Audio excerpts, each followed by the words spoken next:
10 ways during your shoots to continue to build trust, confidence, and strengthen the overall relationship. Number 1, during your shoots, one of the things that I love to do at the very beginning of my shoots, so right after the foundation posing framework, I basically say, okay, guys, I'm gonna put you into the first pose now. Let's just do a basic V-up shot. We're gonna do all these basics. If you guys follow this, by the way, whenever you're at a party, whenever you're at a friend's house, whenever you're taking a photo, your friends are gonna always wonder why you look so photogenic in every single picture. So let's do that first shot. And I guarantee this is gonna be the best shot that you have so far of each other. Now, that's a bold statement. I guarantee this is gonna be the best image that you have so far of each other. I would not make that statement if I know from my previous discussions with them that they are actors and they constantly have, photo shoots, or they're models and they constantly have photo shoots and so forth. Because what we're about to take is a very basic photograph. But for most clients, they don't have professional experience in front of a camera, and for most clients, they're not going to be models, and so it is a safe thing to say. But my partner, Justin, has a very good comment here, which is that can be something very bold, and it can set you up to fail if you say, I'm going to show you the best image you have so far, and in reality, they actually have images that are better. So a safer phrase, if you're uncomfortable with this, and by the way, this hasn't really failed for me, except for once. I'm going to say once. With Caitlin and William, the example that we showed you, and I did that whole thing, and then I showed her the picture, she's like, I don't like the way I look without glasses. So I will say that it did not work for me one time, but for the majority of cases, it works fantastically. A safer phrase is we're going to take a single photo, and it's going to be an awesome picture. And we're going to see what we need to change and what we need to do going forward, and from that photo, you guys are going to see, well, we're going to do a whole session of just amazing images. Now, what we do during that part, we're going to kind of give you a little example, is I'm setting up my camera settings, I'm putting them in a pose. When I'm posing them, I don't even have my camera picked up. I'm posing them, putting them into that pose, getting them all ready, communicating, talking, getting them into position, and so forth. At the very end, I'll pick up the camera, I'll spend a minute, dial in my settings, I'll kind of stand back, I'll get everything ready to go. I know it's going to be the perfect shot because I've already used my live view to make sure that my exposure settings are all on, or you can use spot metering over skin and so forth. We stand back, we take one single photograph, and I make sure that they can hear it, so don't turn on your silent shutter. I have the full shutter on so they hear the click. I walk over to them and show them, and almost every single time their impression is, wow, we look amazing, that's an amazing photograph. When you start the photo shoot on that foot, that was literally picture number 1, and I tell them, guys, that was our first picture of the day. This is going to be an awesome day. Let's keep going. And then we go through and we start jumping into all the other photos. It builds their confidence, and yes, it's putting on a little bit of a show, but it really secures their trust in you right from the start of the shoot, and you can promise them that every other image is going to be amazing. Now, one other thing that I do right after that is I'll ask them, especially in cases like Caitlin and William, like, do you guys like the photo? Do you love the photo? If not, what do you think you want to change about it? I'll always ask them, is there anything, even when they say to me, that's an amazing picture, that looks awesome. I say, great guys, is there anything that you'd want to change about this? Do you guys love it? I zoom in, I go, I think you guys look fantastic, beautiful expressions, I love it, look at this, that's great. And they say, no, everything's perfect. And I do this, I'll go, I love it too. Here's one thing to keep in mind though, and I'll give them one tip of like posing guidance, something else that we can do, and we'll keep shooting. So that way they are kind of feeling more comfortable in that they can actually critique these images, that they don't have to say that these images look perfect every single time if there's something about it that they don't necessarily like. So I'm opening up the window to that constructive criticism.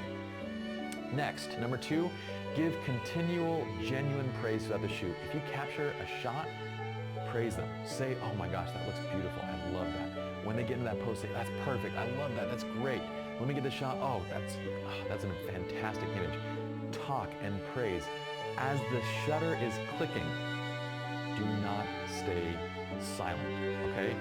Your biggest mistake could be this. Click, click, click, click, click, click, click, click, click, and you're not talking. And they're gonna go, man, do we look okay? Are we doing this right? Even if you're clicking and it's the worst shot ever, you're gonna say, that looks great, that's fantastic. A lot of times I'll take a picture and I don't myself like it, not because of what the client is doing, but because, it was an idea that I had and it just simply isn't working out. I'll take the shot and go, oh, that's beautiful, I love that. Let's try something else, let's do this. I don't let them know that I didn't like my photograph for my own reasons. I don't let them know anything because they're going to internalize that as them, as it's their fault. So always, when the camera is up and when the shutter is going, you are continually praising.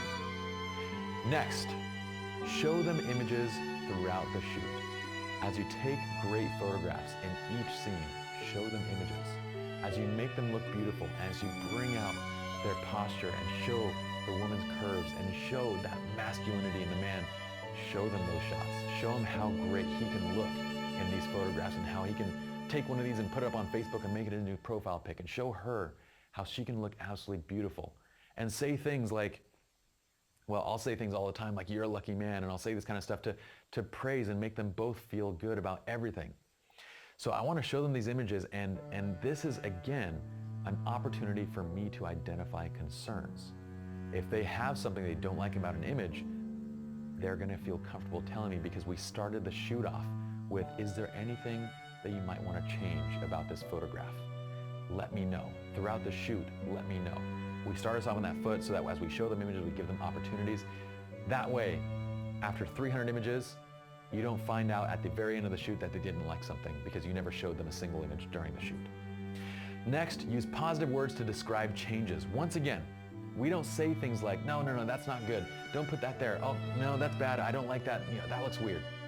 Sometimes if I'm comfortable with somebody, I'll joke around and I'll say things like, that looks funny, or whatever it is. But that's because we have a rapport built. When we're building confidence and building trust, and that relationship is not there yet, we always want to stay positive, stay reinforcing, stay everything that you need to be to make sure that they feel confident and their self-image is amazing. So rather than saying, that doesn't look good, or rather than saying, no, don't do that, say, let's say the guy's hands are placed like this and you want him to put his hand in the pocket. That looks fantastic. Dane, would you mind just putting that right hand in the pocket? Maybe just like this? Great, that looks so awesome. That looks fantastic. Okay, so we don't say, hey Dane, it doesn't look good with your hand out of your pocket.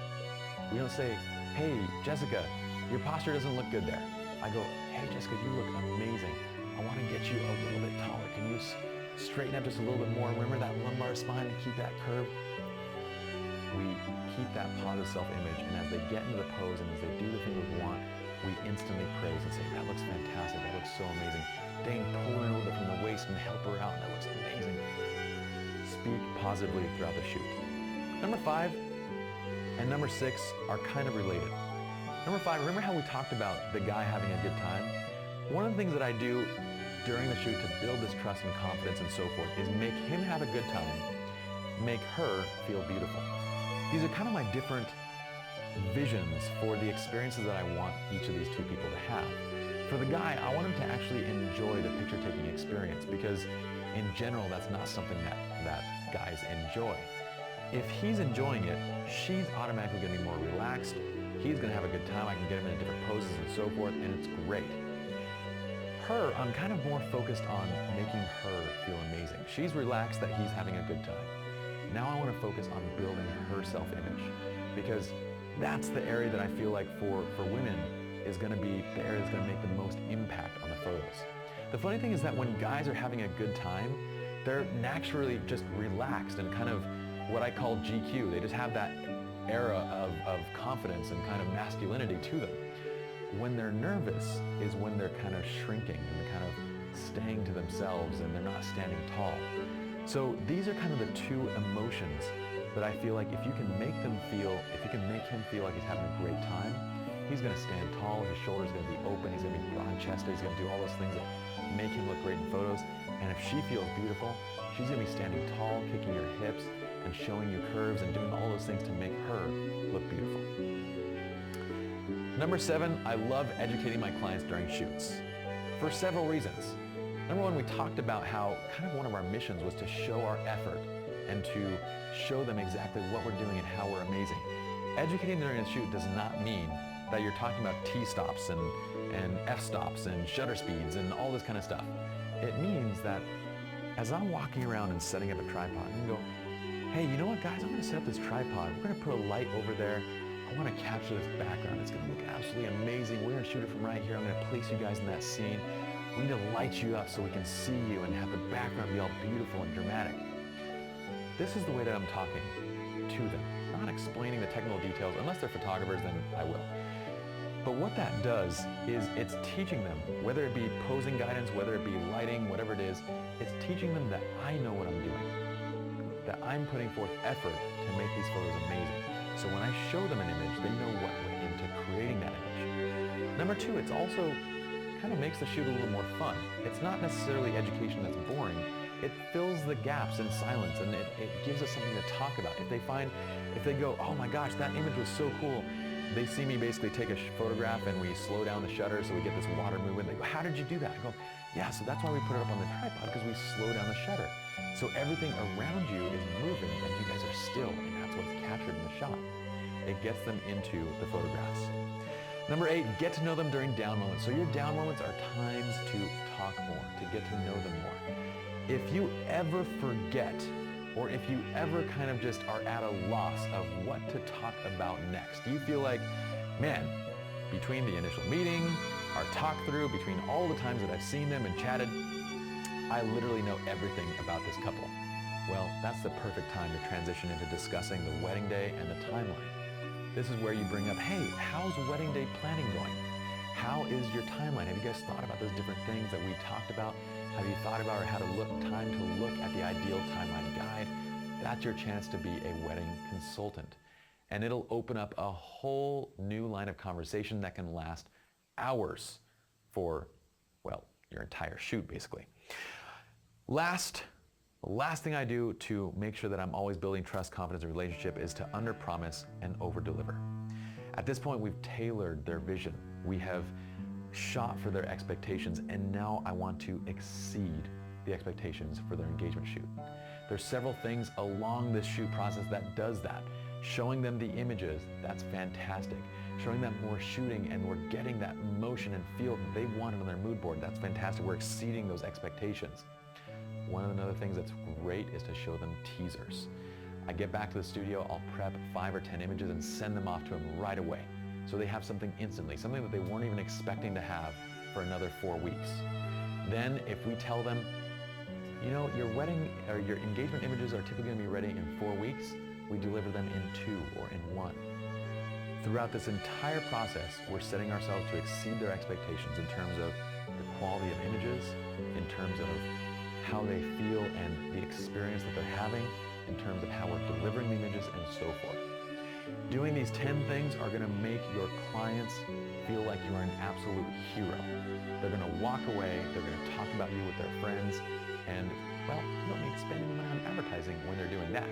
So, hopefully y'all enjoyed it. Let's go to the next video.